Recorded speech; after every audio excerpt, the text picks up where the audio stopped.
Hi, everyone. Welcome to Talk is Cheap. My name is Miss Carrie, baby, and I have my guest here, Cal.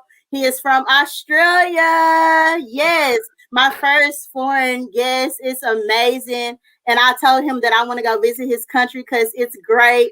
But I want to go to New Zealand, though, first. But yes, Cal is here, guys, from Australia. And Cal, can you introduce yourself to my listeners tonight? Yeah, for sure. I mean, Carrie, when you come over, you can come to Perth and then you can go to New Zealand. It can be like a little stop, Yeah. You can go to Sydney as well. It's like little stops on the way. Yes. Yeah, it'd be good. So my name's Kyle Spyrides. I'm a photographer. I capture like the soul and essence of people's portraits. And I'm also currently just finishing off a book, Decide Your Destiny, that I got inspired to write from my grandfather and from the messaging and the overcoming those sorts of challenges in my life. Great, Cal, and great to have you on. So, a few things that we'll be talking about tonight is how I always like to do. I start off with a definition and facts about what's going on in the world and things that people are dealing with, and just spreading that mental health awareness. So, some things we'll target is grief. So, grief is very relevant, throughout this time in our lives during COVID. And now we can tell you what's going on with COVID in two different countries. Cal is in Australia. I'm in the United States, of course. And then, like I was telling him beforehand, the things that have just gone on in Texas, in my state, with not only dealing with COVID, but the snow. And like I said, people have dealt with grief, and a lot of deaths have happened through over this time. People die all the time, but over this time, I think we hit a lot harder because family members have passed away from COVID and stuff, or things that we're just dealing with that's traumatic in our lives. So grief, the definition of grief is just being, overwhelmed, feeling overwhelmed, and feeling that it takes over you, and just dealing with that person's death that has died, or the sorrow. So it says grief is the response to loss, particularly to the loss of someone or some living that has died, which a bond or affection was formed. So we'll talk about those things. Maybe you were close to a close family member that passed away, and it's traumatic that their death happened to you. Maybe your dog died. I know I have a strong connection with my pets. And I know when my childhood dog died, I was like, wow, I kind of lost a part of me, And I've also had close family members that I was a part that were close in my family that have passed away. And it just really hits home sometimes that it's just like, wow, like my aunt that passed away almost 8-9 years ago, she had breast cancer. So it's really triggering for me to watch a movie of a woman that has breast cancer. Like, I might shed a few tears. I might reach out to, it was my cousin's mother. So I might reach out to her and say, hey, I love you. I'm thinking about your mom right now. We can go through this together, and we always think about the happy times that I've had with her as well. So that's, just a few ways that we deal with our grief, and we still here today, not saying that we forget about, but we're dealing with it and stuff. So yes, Cal, have you had any grief in your life? Yes. Yeah. I've had, I guess, growing up, lots of death around me. And for quite a while, I had a lot of family members who passed away, aunties, cousins, and different connections. And because my family is all around the world, so I've actually even got a sister in Utah at the moment, and she was sending some photos of the snow,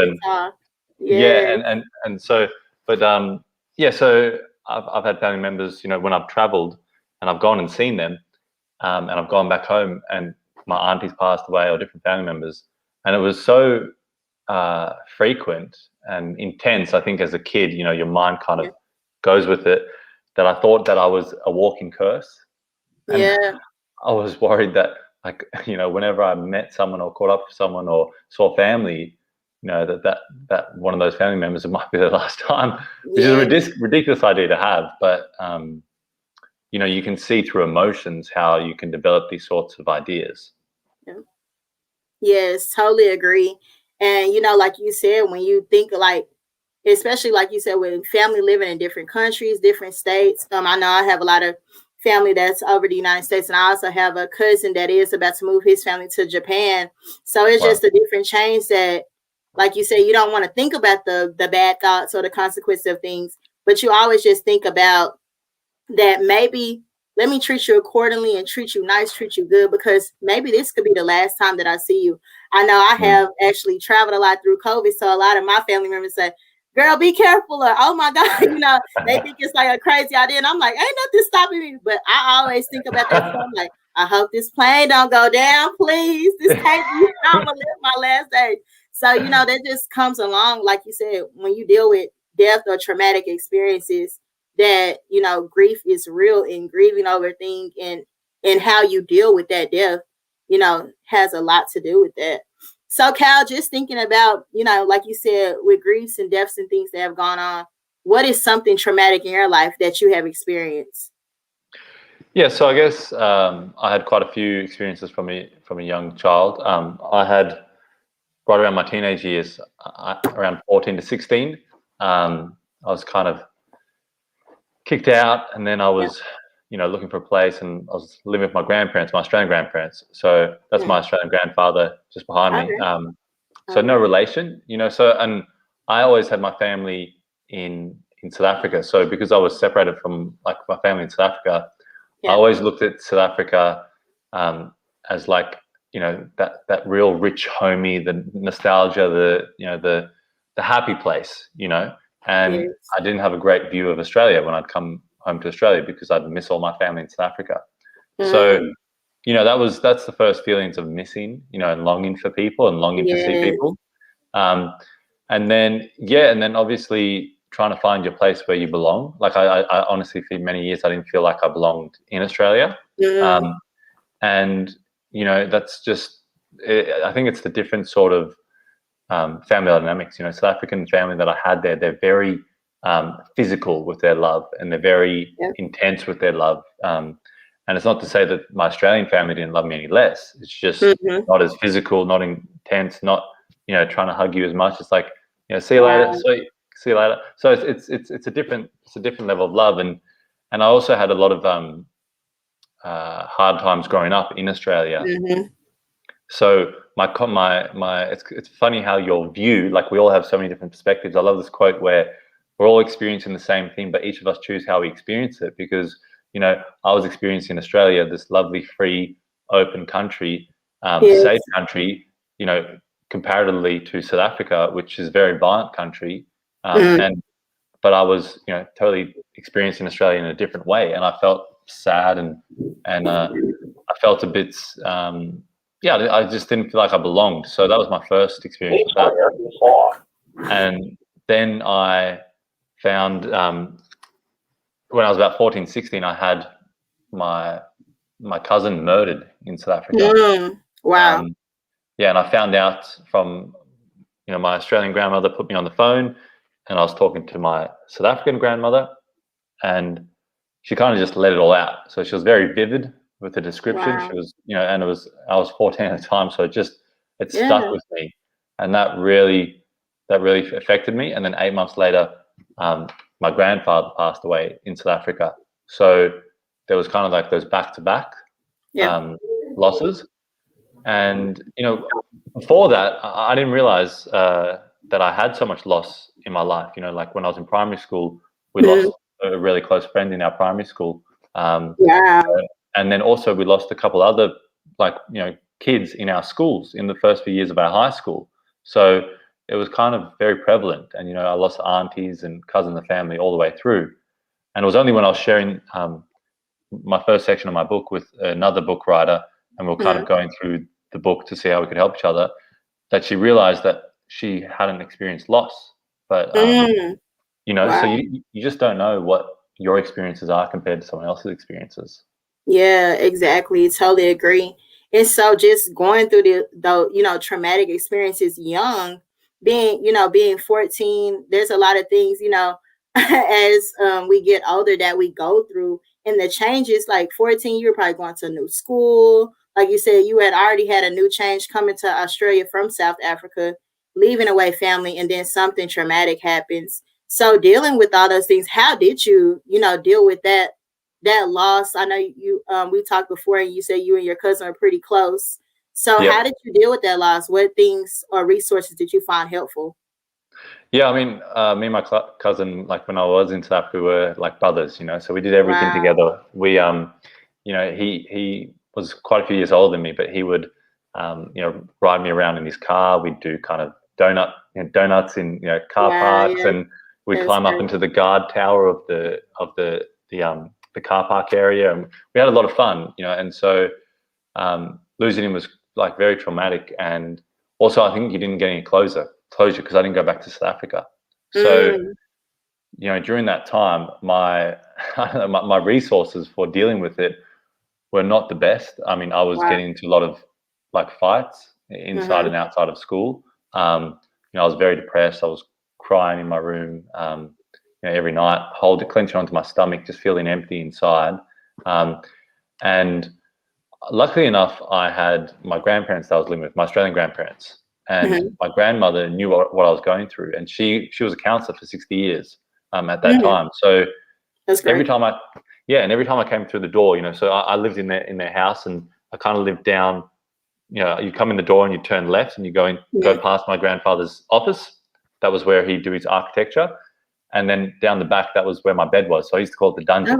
So I'd come into the door, and I'd just Yeah. quickly take a sharp left, and I'd go into the dungeon. Mm-hmm. And I would, at that time, obviously, I just wanted to be left alone. But my grandmother, as soon as she heard the door turn, she would jump up, like in her 70s, she would jump up and she'd come to the front Wow. door, and she would just, ask me as many questions as she could get out of me. She'd just tell me how much she loved me. She would just saturate me in attention and love. So she was a big help, at that Yeah, time, that's great.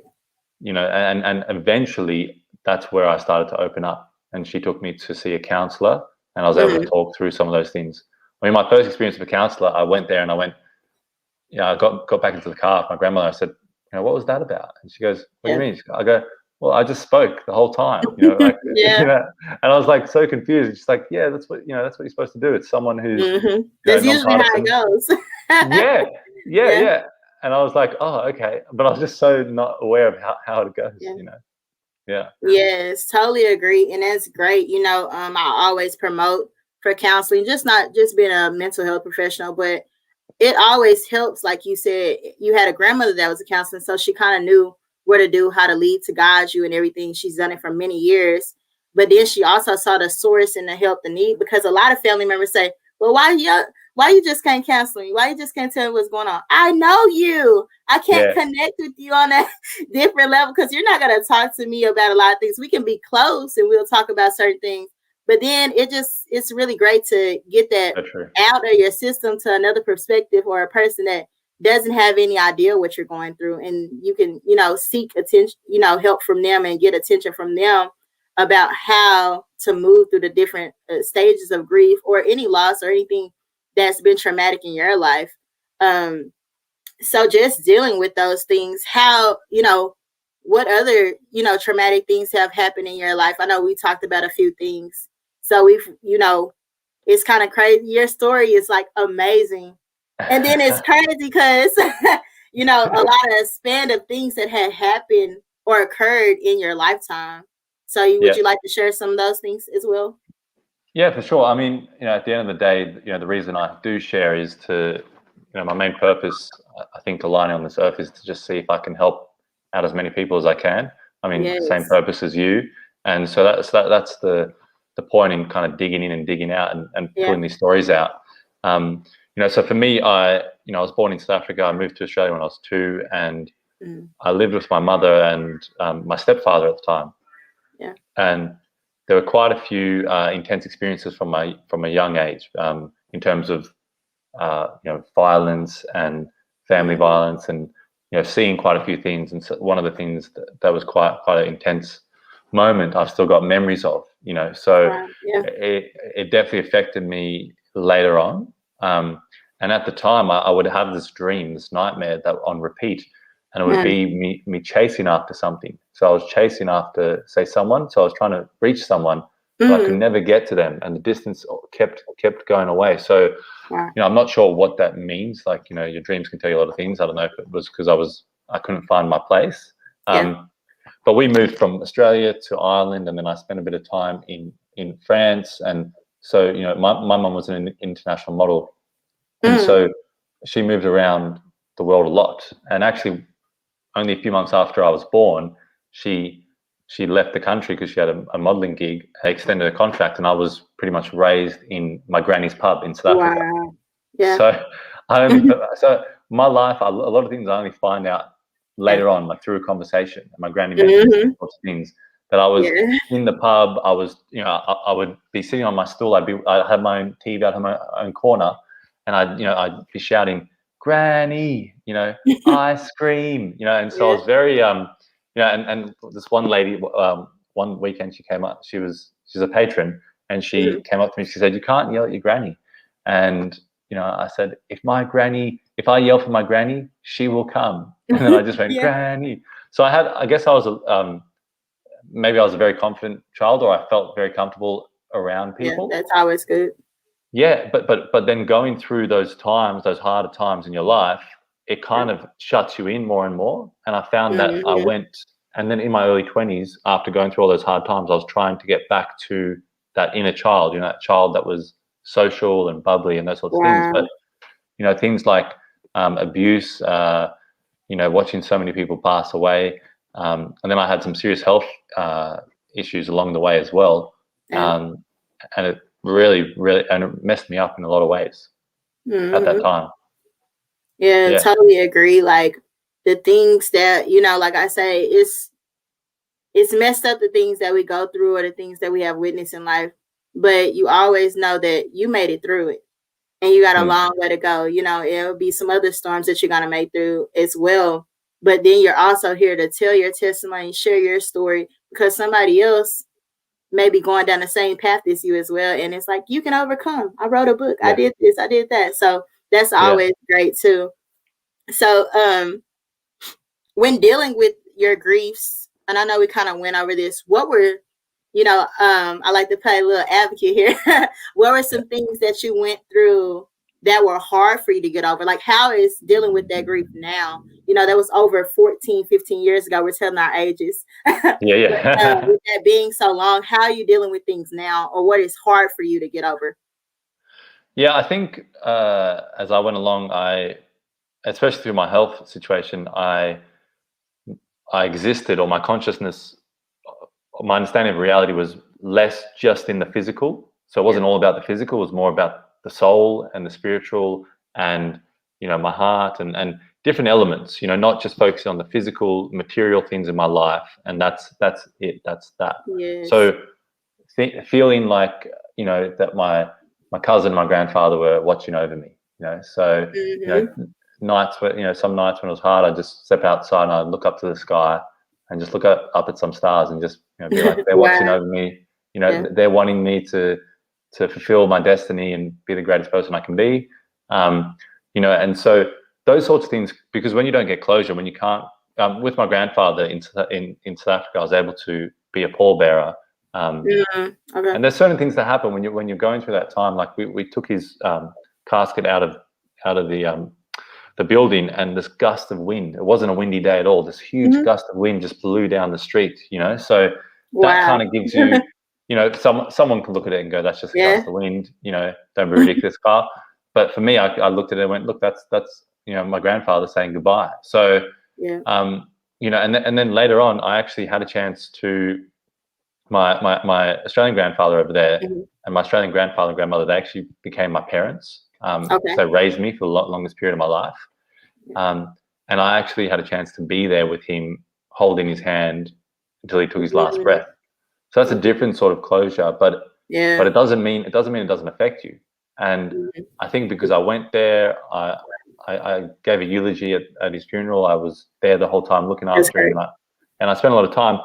I think I didn't realize that it was going to affect me still, and it only showed up a few months later in different sort of ways, and how it affected me. And so I always find talking about it, for anybody listening, to this, to us right now, just talk to someone, to someone, someone who is a good person. Obviously, you don't want to talk to, someone who's not a good person, but talk to someone who's a good person. Talk to someone who's going to listen, who's going to use their two ears, exactly. and really start just sharing. And you can just share it as trickles, just share it bit by bit as you feel comfortable. And as you go, it's naturally healing. Yes. Yeah. And that's great. Like you said, just talk to somebody that that you trust, obviously, and confide in, and that's really supporting you, through this time that you're going through. Because a lot of times people feel like the way that you handle certain things that you've been through, they say, oh, well, that's your problem, or you'll get over it, or it'll be okay. I think a lot of times we get a little passive on our feelings or the signs of somebody that is depressed or somebody that is going through a loss. And so just having that one person that hears you and comprehends what you're saying and, help me, please. Yes. It just really, it's really, how the way the world works. You always talking to people, you can confide in people. You could talk to somebody that you met in 2 days. There's just a listening ear than having a conversation with somebody that you've been knowing for 10 years sometimes. So it's all about, connections and everything. And like I said, great, Cal, and, just encouraging you and promoting you to be the best you. And, you've come so far and it's amazing. So just dealing, you hit a little bit on some of the health issues that you had in your early 20s. So what was going on there, if you don't mind sharing? Yeah, sure. So it was only 2 months after I finished school, and I was big into the gym back then. So another way that I actually managed some of the grief that I was going through is that I went to the gym. I worked out, and I poured my whole heart and soul into rugby. So I played rugby union, and I played it every Saturday and Sunday. And I had this. I also think a great thing to pull you out of the apathy or the grief that you're in is these far-reaching goals. I had this goal that I wanted to play rugby for, the Springboks, which is the team in South Africa. Which is just so absurd. It's like such a wild goal, because I was living in Australia. So it can be achieved. But yeah, anyway, so that was my reality at that time. And so about 2 months after I left school, I was still going to the gym. Came home one night, and then I just felt extremely hot. So I stripped up all my clothes, sat on the couch. I remember watching Independence Day. And then I just all of a sudden felt really cold, and I put everything on. So I had that moment. And then the next night I went to get ice from the fridge, and I collapsed. I collapsed on the ground, and I just laid there for about 20 minutes. I was conscious, but I couldn't physically move my body. And for the remaining few days, I was, getting worse. I was getting more and more ill. I was, a lot of me was coming out of both ends, if you know what I mean. Oh, wow. And so I asked someone to take me to the doctor. They took me to the doctor. Doctor said, look, you've got gastro, take these tablets, you should be fine in a few days. Took the tablets, came straight out, So I just went, and I kept saying to people that I was around, I said, I need to go to the hospital, I need to go to the hospital. Wow. I eventually got taken back down to my grandparents' house. My grandmother saw me. She took me to my uncle, and he's a chiropractor, and he basically saw me walking down the hallway, and he just said, take him to the doctor. If the doctor doesn't take him to the hospital, you need to take him to the hospital. So I went to the doctor. There was this lovely Chinese doctor that was in our local, in the local Cronulla area. And actually, early on in my life, he handed me a book that had the title Hope on it. And it had quotes all through the book with lovely landscapes, like inspirational quotes, because he knew about some of my story. So we went and saw this guy. I felt very comfortable with him, and he had a look at the tips of my fingers, and he said, you've got red dots at the tip of your fingers, and that means you've got a bug on your valve, on your heart. You've got something eating your heart. And I don't know if anyone's been this ill, but I was that ill where consciously I didn't really take things in. I didn't really react. My peripheral vision was clouded. Everything seemed dark, and so I was just like, okay. Then they took me off to the hospital. Went into the hospital, and I said, to my family, look, I can't excrete. I can't go to the toilet. And a nurse came over, and she saw me, and she said, why the hell have you been left down here? You're supposed to go straight through the ICU. You can't excrete, which means your organs are shutting down. And I went, and still I'm not really taking this in because I'm so sick. So I went through, and my cardiologist, the cardiologist said to me, Kyle, we're going to put you into an induced coma, and you're going to wake up like we're going to put you in juice coma, you're going to go to sleep. So I was just like, okay. And he put something down my throat, and I went to sleep. Now this is where the story probably turns, because there's going to be people with certain beliefs. But I'm just going to share my truth. So it's your story. Yeah. So I mean, I was asleep. My mother was there. My grandmother was there, and my mother called my stepfather. Okay. In Ireland, and he's a chiropractor, but he has a lot of understanding with natural health, and he has a lot of understanding with health. And so she always trusted him with health matters. And she called him, and he made a call over the phone, because she asked him, this is what the situation is. They reckon he's not actually going to make it through the night. And they want to operate on him, but they can't give me any sort of chance that he's going to make it through the night. Yeah, and so my stepdad on the phone, he made a call, and I don't know if this is what he did, but he's a kinesiologist as well, and I believe he might have done something like, sometimes when he's making decisions, he pulls his fingers, or he kind of tries to get some sort of source or some sort of answer, or ask, when he's asking a question, especially when it's about someone else's health, he's not just giving a straight yes, no answer. He's trying to source the answer. We're all trying to seek answers in our lives. So he's trying to seek an answer that's going to be, in such a tense situation. So he said, look, don't let them operate. By the sounds of it, he's too weak to operate. So, which is a huge call to make, and then I woke up about a week later, and my stepfather had been flown over, and he sat down with me, and he said, Kyle, this is the situation. You've got a 3 centimeter bug on your valve, and it's eating a hole into your heart. Yeah, and what they want to do is they want to cut this big part of your heart off. You're going to have attachments to your heart. Your life's going to be like this. You're going to be on these medications the rest of your life, and you can't. Your life's very limited. You can't do quite a lot of things. And so I was like, well, shit. This is at 18. This is not really what you had envisioned. And he said, look, there's that option, and then there is another option. Now I'm just going to inform you of everything, and you make the decision, which I felt was really, really good. He informed me of both sides. So he said, this is everything with the medical route. This is all the information. This is the page you sign that you want to have the surgery.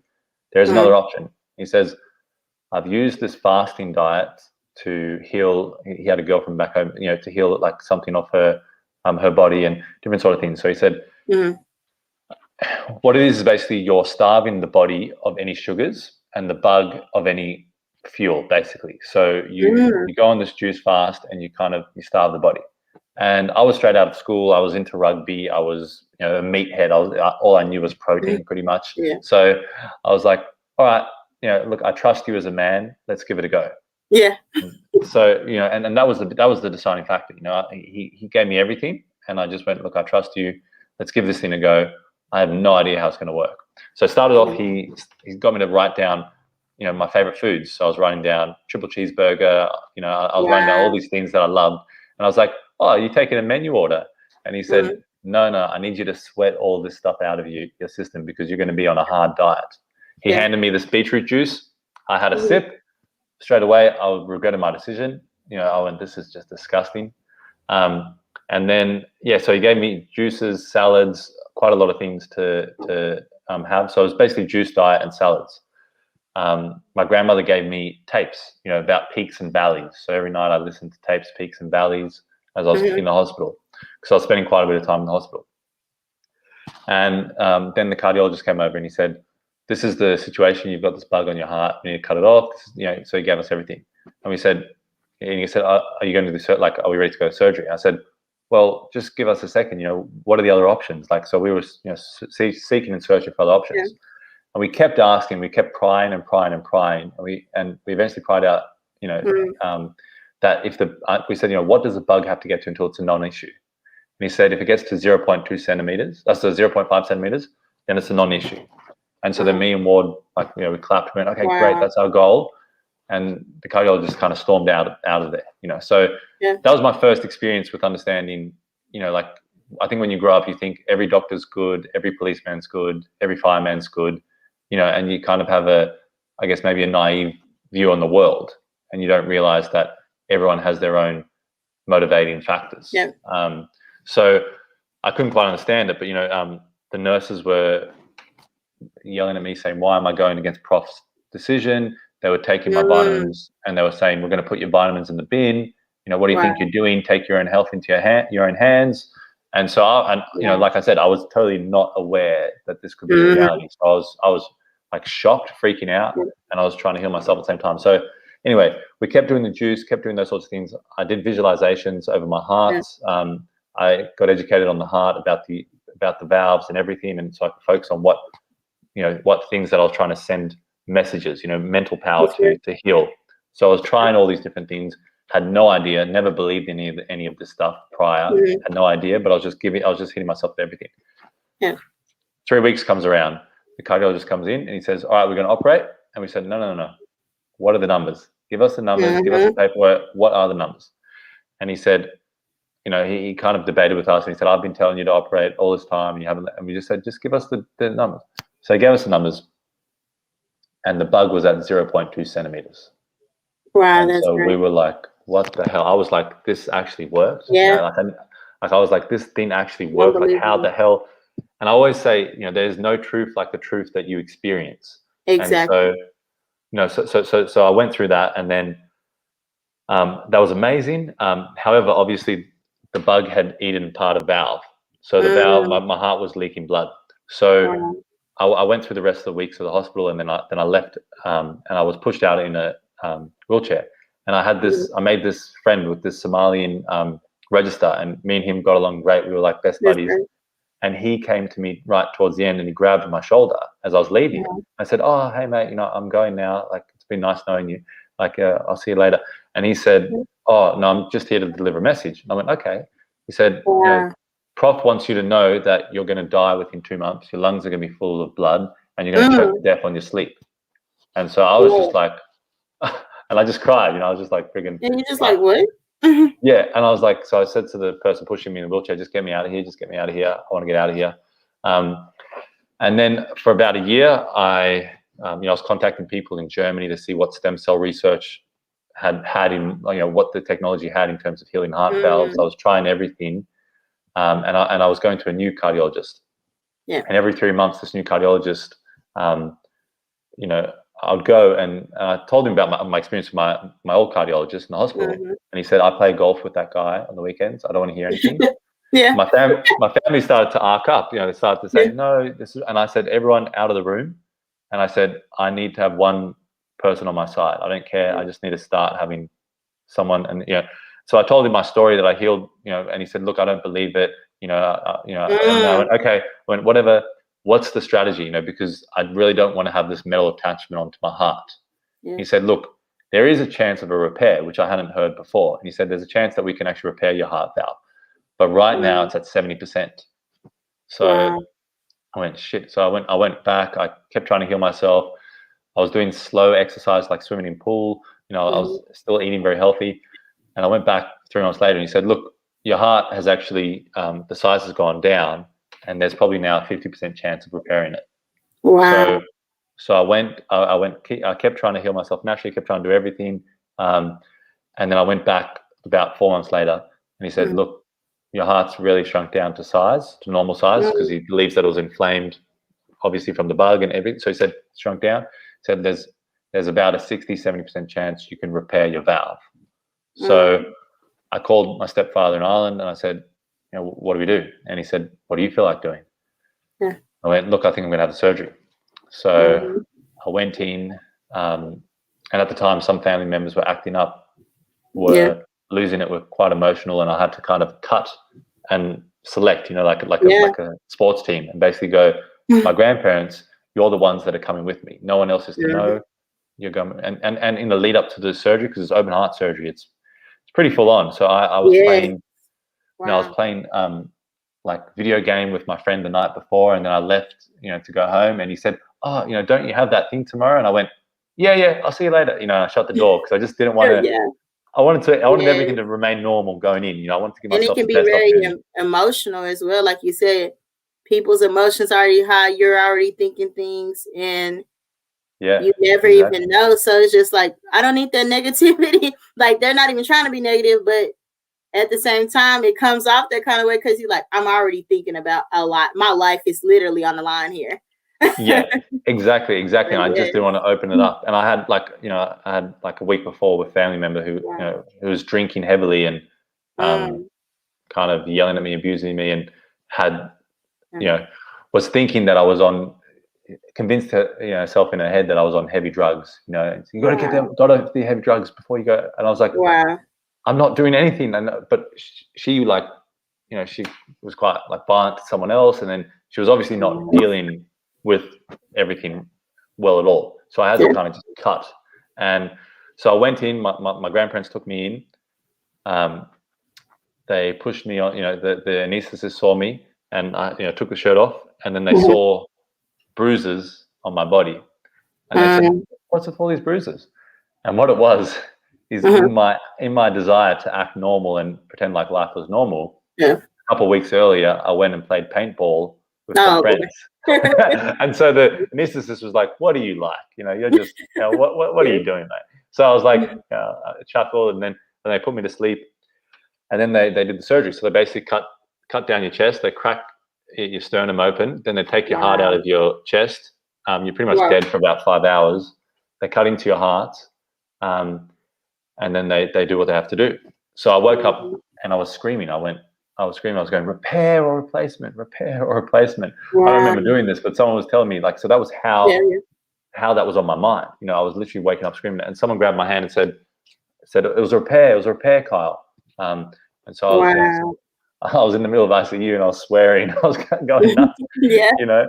And yeah, and then a doctor came over and said, all right, so we successfully repaired your heart valve, Mhm. but your heart hasn't got, it's in heart block. And I said, what do you mean? He said, well, your heart hasn't got back into normal rhythm. And I was sure I asked all Mhm. the questions of all the things that could go wrong. He said, look, what happens here is that the knife is cutting into your heart, and you have electro signals in your heart that are basically telling the heart to pump blood into the atrium out of the ventricle. So it's Wow. basically these electro signals are communicating so that the heart can do its job, and we can't see them with the naked eye. So there's the potential is that we actually clip one of them. So Mm. basically, a week later, I had to go in and have another surgery, and have Wow. wires and battery put in. And yeah, so I thought that was the end of it. I came out of Mhm. hospital. I had my stepdad. I was every morning I'd wake up and I'd come forward like this, so I'd Mhm. pull myself forward. Getting up was hard. My stepdad Mhm. took me into the ocean pools to try and just get Mhm. me to do some sort of little movements. Yeah. My younger brother was swimming laps, and every little wave he created, like, knocked me off kilter. I was so stiff. Um, and then yeah, so Mhm. I kept my recovery, and then about six weeks after the surgery, um, I was going to go get my provisional license, and Mhm. I started feeling bloated. And the person who was with me said, "All right, we're taking you to the cardiologist." Went to Yeah. the cardiologist, Mhm. and he said, and he did an echocardiogram, which is basically like an ultrasound of your heart. Okay. And then he said to me, he goes, "We need to send you straight to the hospital." He said, "You're like hours away from dying." And Whoa. I went, what the hell? Like, I was like, how can this keep happening? Like, what the hell is going on? Yeah. And he said, didn't you see a doctor? Didn't you see it? And I said, yes, I did. I went to a hospital a couple of days ago. And he said, what did they do? I said, they gave me an ECG. And Mm. he was yelling. He was going, I'm going to sue that hospital. You're someone who's just had surgery. Yeah. Every person is supposed to have an echocardiogram, which Mhm. basically the ECG is just where they put the stickers on you. The echocardiogram is where they have the ultrasound into your heart. So Okay. Yeah. it's like that. So they rushed me off to the hospital, and what had happened is your heart sits in a sac called a pericardium, and that Mhm. had filled up with blood from the Wow. trauma of the heart. So what happens if it fills up too much? Your heart can explode pretty much. So they got me into the surgery this time. I was awake, Mhm. and I knew the surgery. I knew the technicality of it. So I turned my head away because I knew I didn't want to see what I was going to see. And Yeah. then the surgeon said, "Kyle, you're right." And I turned over to him, and he Mhm. had a needle about the size of a 20 centimeter ruler, and Wow. I was just like, "Shit!" I was like, "Do you have any more morphine for me?" I was like, Yeah. "Someone give me something here." Yeah. So they basically put that into your heart wall, and they pull out Mhm. the blood. And then the nurses were staying there, and they showed me 2 bags of blood, and they said, you had 2 liters of blood around your heart. Yeah. So that was that. And then obviously with your heart, with your management, it's it's heart management. Like I think like the same said as mindset management, as mental health management. You manage that for the rest of your life. It's not like you get a couple cuts and you're good. So obviously I've had to keep managing that for the rest of my life. Yeah. But that definitely shifted the course of my life in a big Wow. way. Yeah. Wow, Kyle. That's all I can really sound like. Oh my God. Yeah, But it's pretty nuts. like I said, it it affects me more than just to hear and to have you here is just amazing. And I know your family loves that too, and your friends and everybody. And I, like I said, I accept it as well. But it's just crazy that they couldn't find out what's going on. Then you're seeing all these doctors, you're getting stuck with all these pins and needles, everything that's going on. And then stuff happens again. And, that's a lot of times, not saying that everybody's experience is as traumatic, but you never know what a person is going through, guys. Like, you never know what, like they say, it's that old saying, you can't judge a book by its cover. Yeah. And you never know what someone is going through, what things they have happened. You can't walk in someone else's shoes because you don't know the good things, the bad things, the ugly things that has happened. And like I said, we thank God for Cal.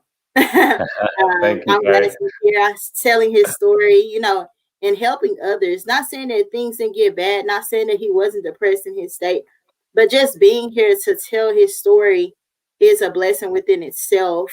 And just to, help someone out that it's probably not even as bad as it can get. But at the same time, that is your own story because you never know what anybody else is going through. And you just have to make it through it. So thank you, Cal, for sharing that as well. And so how are things, we talked about a few accomplishments. How are things going now? Yeah, so I think, I love some of the points you was touching on. I think once you come through those sorts of things and those challenges and those experiences that really alter the course of your life, I mean, like my cardiologist at the time, he said, the friends that you have, they're not going to be your friends. And I went, what do you mean? He said, you're most likely not going to hang around them anymore just because your life experience is catapulted now. It's in a different realm. You're naturally not going to be going out drinking and these sorts of things. And he was so right. It's like a natural sort of drift because what you want out of life is different. And I think what I looked at was, all right, I need to, I've had a pretty, and my grandmother said, she goes, you've had it pretty tough, early on. And I look at it this way. I think I've had tough challenges, but I've had amazing opportunities. Like I lived with my grandparents who I look at like angels. They were the most generous people I ever met.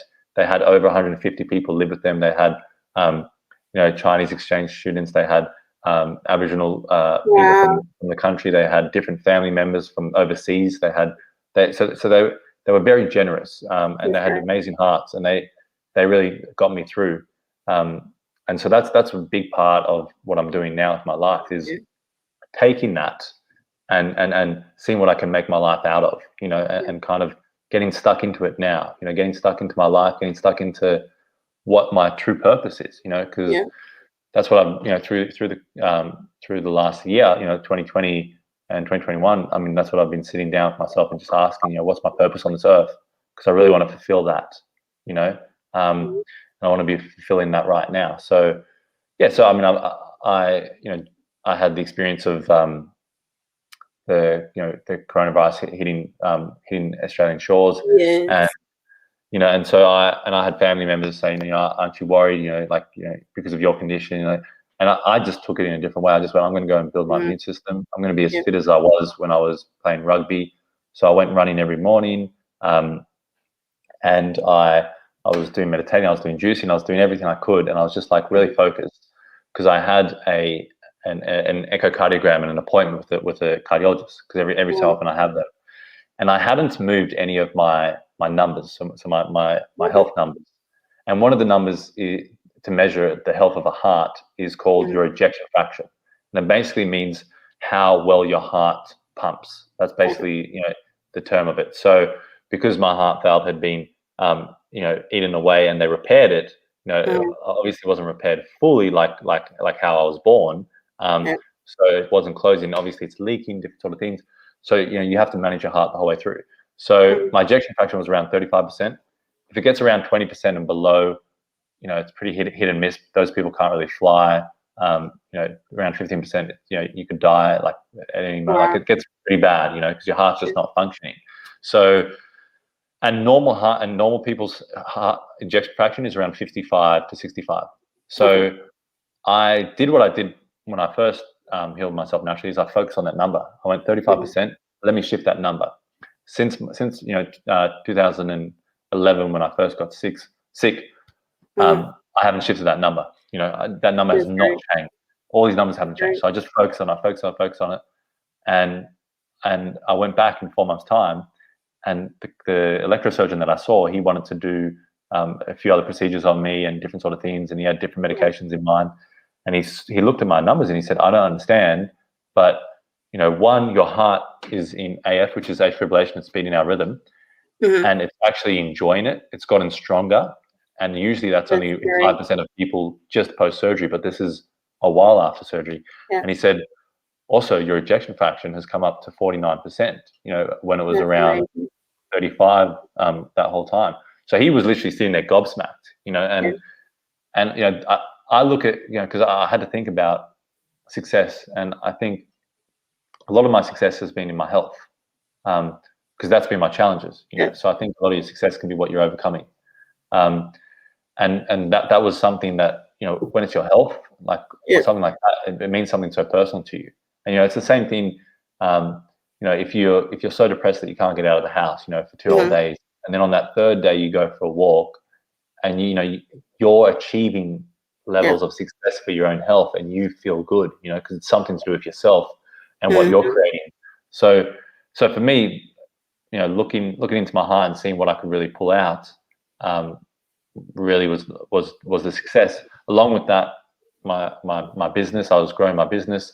I got made redundant during the whole time, and then I had my quietest month, and then I had to bounce back. And I got a coach, got a couple of coaches, worked with different sort of people, mentors, and I just turned it around and was earning more than what I was earning before. So I was able to look after myself without that part-time job I had. So these different sort of things in the last year have really helped that success. And then obviously, putting that story out there, I think, is another way that I've found success in my life.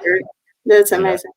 Those things are, it's great. Just like I said, everything that you have overcome, to be able to tell your story and to share it, and to be here and saying that you can make it out of these things.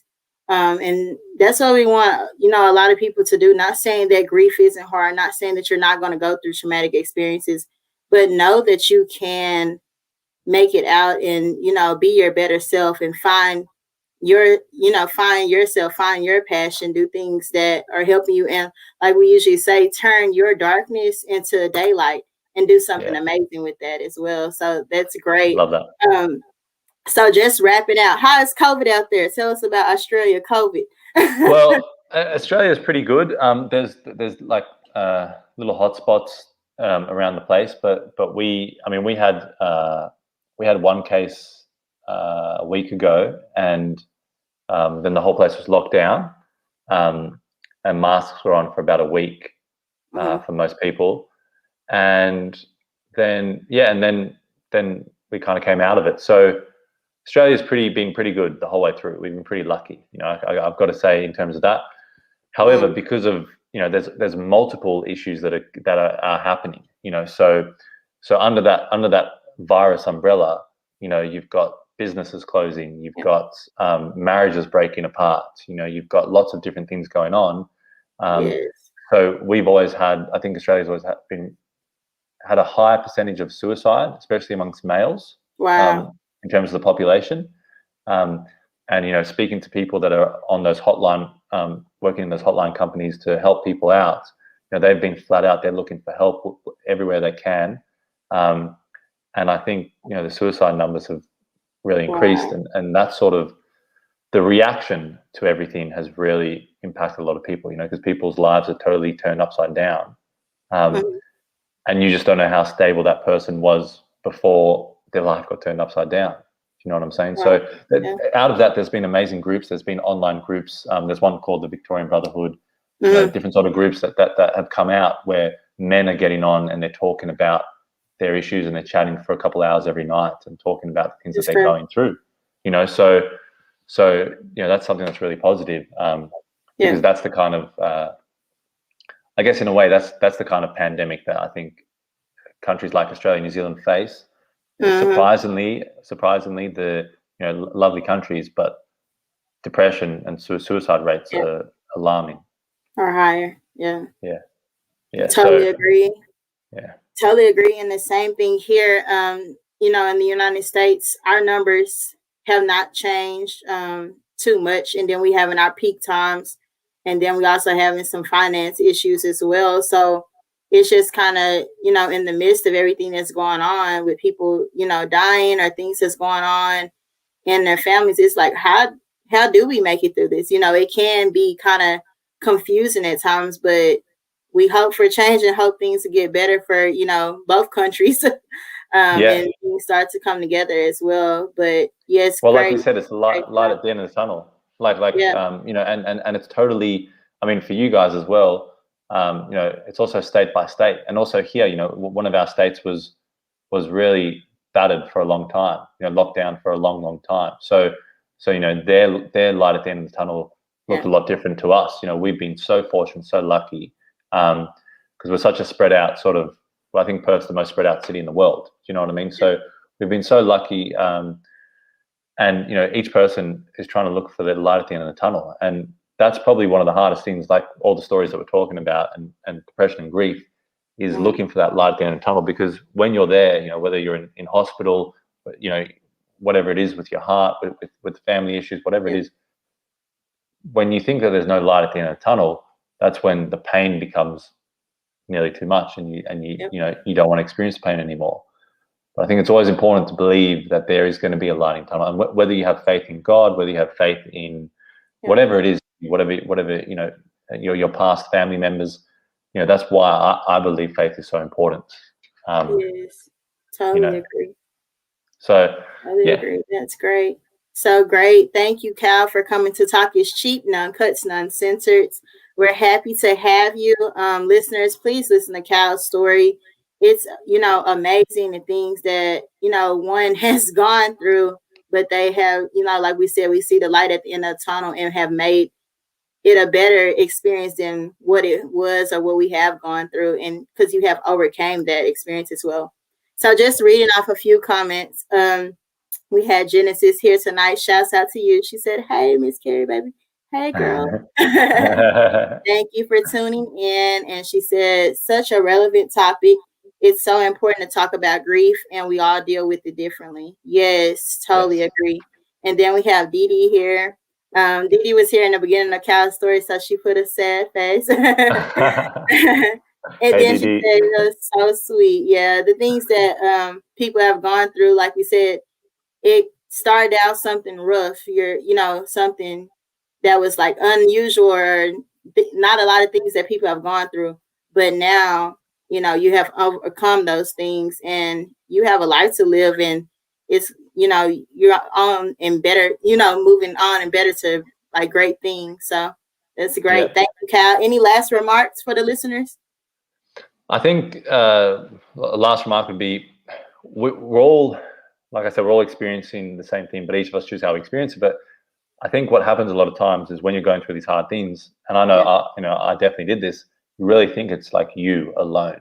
You know what I mean? And yet everyone has their own story, and that's true. Everyone has their own unique story, and there's going to be people that are much more worse off you and much better off than you, and people that have less than you but are doing far greater things, and the other way around. But I think what's important is to always understand that you're not alone. That we're all experiencing life in terms of its ups, in terms of its downs, in terms of it's damn right sideways. We're all experiencing life. So reach out to people and communicate and get outside of yourself. That's what I had to do. I had to get outside of myself and speak. I didn't want to speak at all. I didn't want to speak to any counsel. I didn't want to speak to anybody. I was so staunch against it. But that opening up actually healed me. So that's what I would say is that we're all going through things, but together we can help each other. And that's the beauty of humanity. That's the beauty of our societies, our countries, our connections, is that we can help each other. We each have the tools. And maybe on one day you might be feeling a bit more depressed, so maybe you don't go out and help so many people, but another day you feel a bit stronger and you see someone else that's a bit more depressed than you, and you can help them, and not be afraid of, what their story might do to you emotionally. So just help as many people as you can. Great. Well, thank you, Cal, for tuning in to Talk is Cheap. See you later and have a good one. Thank you. Good night. Thank you, Carrie. Yes. Thank you very much. Right. Thank you. So you guys have just heard from Cal. Amazing story. The things that you have been through, that's not the end of it. It's always a tunnel, light at the end of the tunnel. And it's something better that can come through to this. And just him being able to tell his story and things that are going on, it's just great.